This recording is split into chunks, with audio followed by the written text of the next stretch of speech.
नमस्ते। ज्योतिष में जब भी राहु या केतु का नाम आता है तो एक अनजाना सा डर मन में बैठ जाता है। लोग कहते हैं दशा खराब चल रही है, अब सब बर्बाद हो जाएगा। लेकिन क्या सच में ये दो छाया ग्रह सिर्फ तबाही लाने के लिए बने हैं?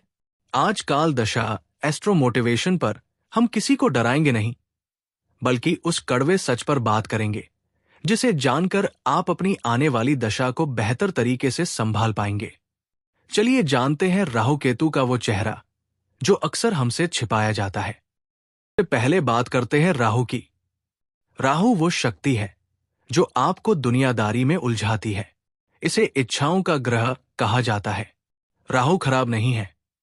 बिना राहु के आज के दौर में कोई बड़ा राजनेता, एक्टर या बिजनेसमैन नहीं बन सकता। राहु आपको आउट ऑफ द बॉक्स सोचने की ताकत देता है, लेकिन इसकी समस्या ये है कि ये भ्रम पैदा करता है। ये आपको रातों रात अमीर बनने के सपने दिखाता है और कभी कभी इंसान लालच में आकर गलत फैसले ले लेता है।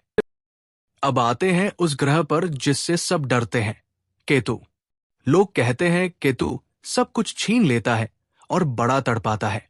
चलिए सीधा और व्यावहारिक सवाल पूछते हैं। जब आपकी अच्छी खासी चलती जॉब छूट जाती है या बिजनेस में बड़ा घाटा होता है, तो क्या उसे बोझ कम होना कह सकते हैं? बिल्कुल नहीं। वो नुकसान है और उसका दर्द और तड़प भी असली है। लेकिन केतु के काम करने का तरीका समझिए। केतु ज्योतिष का वो सर्जन है जो उस अंग को काट देता है जिसमें इन्फेक्शन हो चुका है। हम अक्सर ठहराव को ही सुरक्षा समझ लेते हैं।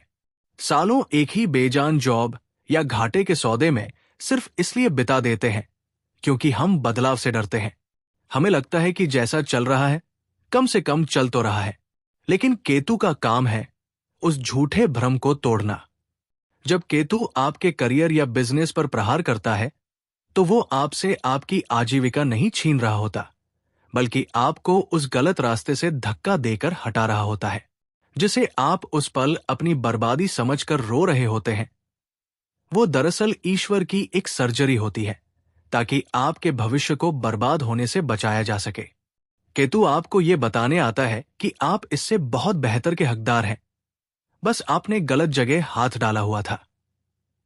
केतु आपको शून्य पर इसलिए लाता है ताकि आप दोबारा सही शुरुआत कर सकें।